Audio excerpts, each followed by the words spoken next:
listen carefully, because there are homes that seem untouchable, loves that seem eternal, yet just one outsider, just one whispered word in the ear, can shatter everything like a clay pot dropped onto a stone floor. A single shard alone is enough to cut into the heart, leaving a wound that bleeds for a lifetime. This story did not take place far away. It happened in a small village by the Ohio River in America in the early years of the last century. It was a quiet countryside where the rooster's crow echoed across wooden houses roofed with rusty tin, where people lived with calloused hands and the simple belief that as long as one worked hard, happiness would stay forever. A man named John Miller lived in that village. He was a poor potter, known for his skillful hands and patience, which everyone respected. Every morning, before the sun pierced through the heavy fog over the cornfields, John was already seated at his wooden wheel, carefully shaping lumps of clay into bowls, vases, and plates. Clay smeared across his shoulders and pressed deep into the lines of his hands. Yet to him, every piece of clay carried a soul, each deserving to be turned into something beautiful. Beside John was his wife, Mary Miller. She was a petite woman with long black hair and a gentle face as serene as the first crescent moon. Mary never asked for gold or jewels. All she wanted was that each evening, when John returned home, they would share a bowl of hot corn soup, sit by the glowing wood fire, and listen to the wind whistle through the cracks in the door. They were a poor but happy couple, admired by everyone in the village. But happiness, like a fragile clay vessel, only needs the tiniest crack to slowly split apart. The man who planted that crack was Henry Brown, the wealthiest pottery merchant in the region. Henry owned an entire row of shops and warehouses 10 times larger than John's little workshop. He always wore a long black coat and polished shoes, and in his hand he carried a carved ebony cane. People said that with just a tilt of his chin, the whole village would bow their heads. Henry had set his eyes on Mary long ago. He first noticed her at the market when she wore a faded cotton dress and carried a basket of roasted corn. Among the noisy crowd, he saw only her. From that day forward, his greed was no longer satisfied with rare ceramics. He now wanted to possess the poor potter's wife. Henry began with sweet words. One afternoon, while John was busy shaping clay in his workshop, Henry stopped by the small wooden house, flashing a sly half-smile at Mary. "You are as beautiful as a flower blooming in the middle of winter, but seeing you in that dress, it pains me. A woman like you should be wrapped in silk, so that everyone would marvel at you." Mary startled. She quickly replied, "Please, sir, don't say such things. I only need the life I have now. I ask for nothing more." But Henry would not let it go. He came a second time, then a third. Each visit left behind a sentence, sharp as a needle pressing into the heart of an honest woman. A husband who truly loves his wife would never let her live in such poverty. John works himself to the bone every day, yet he still can't buy you a decent dress. Does he really love you? Mary tried to keep those words from sinking into her heart. But when one hears the same thing over and over, doubt sometimes begins to grow. That night, when John returned home, Mary glanced at the worn shoulders of her dress and felt a flicker of sadness. She did not blame her husband, but inside, a small crack had appeared. That was the first turning point. On another evening, Henry suddenly brought a green silk dress, shimmering under the oil lamp. He placed it into Mary's hands, his voice dripping like honey. "Try it on. You will see yourself as a true queen." Mary trembled, clutching the hem of her rough cotton dress. She dared not accept, yet her eyes could not help but fall upon the shimmering fabric. In that moment, She remembered the market scenes, where other women in fine dresses were admired by everyone. A cold draught slipped through the door crack, and Mary's heart wavered. John walked in just then. He saw the dress in his wife's hands. Henry standing at the doorway, his eyes full of implication. John's body froze.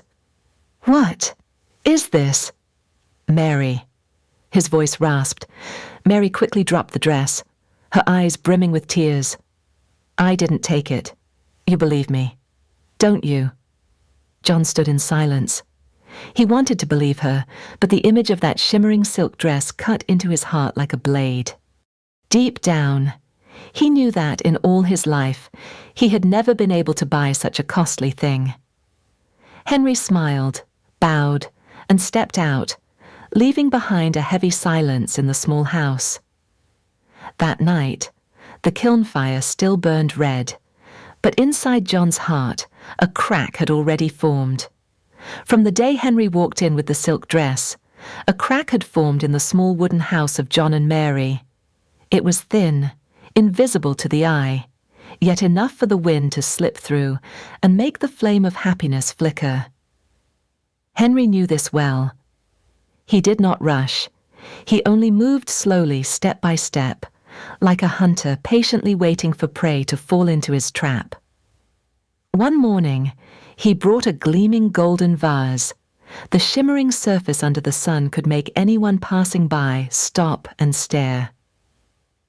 Henry placed it right in the middle of John and Mary's dining table, his voice sweet yet sharp, like honey laced with poison. "Mary, a beautiful woman like you should at least have this in your home. Just a few flowers, and the whole room will shine like a palace." Mary panicked and stepped back. "No, take it away. I don't need it." Henry only smiled, his eyes cold as steel. "You can refuse, but what will others think when they see this? They will say, 'John doesn't love you enough, doesn't know how to care for his wife.'" Those words struck straight into Mary's heart. She had heard whispers before Mary is so beautiful, yet she wears torn dresses. Such words were small, but repeated over and over, they could unsettle even the strongest heart. That evening, John came home. On the table, the golden vase shone brightly, filled with a few wild flowers. Mary hurried to explain, "I only put it there for now." "John, I don't want to keep it." John stayed silent, but in his heart, that golden vase was like a knife. It stood there, beside the rough clay bowls he had made, whispering, "You are not enough." "John." Henry did not stop. One day, he went straight to the pottery workshop, where John was bent over his clay. Standing at the door, his low voice dripped into John's ears. "John Miller, you are poor because you spend your life shaping clay into cups. But I know a secret, a miracle. If you want, the clay in your hands can turn into pure gold. You will be richer than I am. In return, let Mary come to me." John froze, blood rushing to his face. He clenched his fists, the clay crumbling in his calloused hands. "Get out." "Henry." "Don't you ever speak such filthy words again." Henry smirked, his laugh cold. "You can drive me away. But can you drive away the truth Mary has worn silk and admired the golden vase? She deserves more than your cheap clay." Then he left, his chilling laughter echoing in John's mind. From that day on, the air inside the little house grew heavier. At first, Mary stood firm. "Don't listen to him. I don't need anything, only you." But gradually, her tone began to change. Perhaps keeping the vase a little longer wouldn't hurt. At least people would stop mocking. And finally, in a moment of weakness, Mary whispered, "If there really is a way to turn clay into gold, our lives would be different. You wouldn't have to suffer like this." John was stunned. He had never heard Mary say such words. In her eyes, for the first time, he saw a spark of desire for material things, a desire he could never reach. Night fell. John sat by the wheel, but the clay in his hands grew dry, refusing to take shape. Outside, the wind howled through the cracks in the wooden walls, and inside, Mary sighed. One sigh alone, yet it weighed on his heart like a stone. Mary could not sleep either. Henry's words echoed in her mind. A husband who truly loves his wife will dress her in beautiful clothes. Clay is not enough. Only gold is enough. She wept, her tears soaking the pillow, though she loved John. But in her heart, the crack widened with each passing day. Then came a gloomy afternoon. John returned from the market with only a few coins left in his pocket. He opened the door, and his chest tightened. Mary was draped in a blue silk dress. On the table, the golden vase blazed with fresh flowers in full bloom. Mary. Why his voice broke. Mary burst into tears. I just want to be like other women. I am tired of the gossip. I love you. But is love enough? Can it keep happiness alive for a lifetime? John collapsed into a chair, his clay-stained hands limp at his sides. All his life, he had believed that love was enough. But now, even Mary doubted. And as if to drive the dagger deeper, Henry appeared at the doorway, a wicked smile on his lips. Do you see now, John Miller? Poor love cannot hold anyone. Only gold can bind a woman's heart. In that moment, John felt his entire world collapse. Family, faith, happiness, all of it shattered like a clay vase falling onto the cold stone floor, broken beyond repair. That night, John sat alone in the pottery workshop. The dim oil lamp cast a pale yellow glow across his face. His eyes were bloodshot, his hands cracked and caked with dry clay. He turned a lump of clay on the wheel, but it crumbled in his hands, just like his life was falling apart. Maybe Henry was right. A cruel thought flickered in John's mind. Could poor love ever hold anyone? But immediately, he startled himself. No, he could not think that way. Love was all he had. He had promised Mary that he would care for her all his life, even if only with a bowl of hot corn soup, even if only with a coarse cotton shirt. In despair, John collapsed onto the table. He wept. His sobs, muffled yet breaking, filled the small workshop. And just then, something strange happened. A pale blue light rose from the shattered lump of clay. Tiny sparkling dust swirled around the wooden wheel. John lifted his head, his eyes overwhelmed. Within that glow, a voice echoed John Miller, the man who placed his whole heart into the clay, who was never greedy, who only longed to protect simple happiness. Your love is not in vain. Shape it once more. John trembled. He placed his hands on the clay. The blue light soaked into his palms. As he spun the wheel, the clay softened, obedient, as if it listened to the beating of his heart. In just moments, a vase emerged smooth, gleaming in an unusual way. And then, the miracle happened. Its surface radiated, turning into a pure golden light, not heavy like metal, but like dawn itself, warm, gentle, and touching the heart. John gasped. He understood this was not real gold. This was magic born from his love and sincerity, a miraculous gift to prove that value does not lie in wealth, but in the heart poured into it. He held the vase close and stepped out of the workshop. Inside, Mary was still at the table, her eyes swollen from tears, before her. Henry's golden vase gleamed, but her heart felt cold. When John walked in, Mary saw the miraculous vase in his hands. Its glow was not blinding, but warm, spreading across the room. Mary, John called softly, his voice trembling. I have no gold, no silk, but I have this heart. This vase is shaped by the love I carry for you. If that is not enough, then I have nothing else to give. Mary froze. She touched the vase and felt its warmth flow through, as if blood pulsed inside it. Her eyes welled with tears. Memories surged back the rainy days when John shielded her with his coat, the nights they ate poor bowls of corn yet laughed freely, the late hours John stayed at the wheel to provide for their home. Mary burst into tears and threw her arms around John. My love, I was wrong.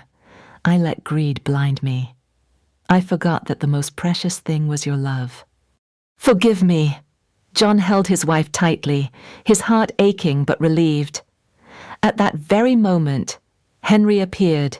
He saw the radiant vase in John's hands, and his eyes gleamed with greed. Give it to me, he roared, stepping forward. This is the true treasure. With it, I will be richer than a king. John shook his head. No, this is my love. It is not for you. Henry snatched at the vase, but the moment his hand touched it, the glow vanished. The vase dropped, shattering like plain clay. Panic swept over him, and he screamed. Why the invisible voice rang out once more. Greed will never hold happiness. Wealth cannot feed love. Only sincerity creates miracles.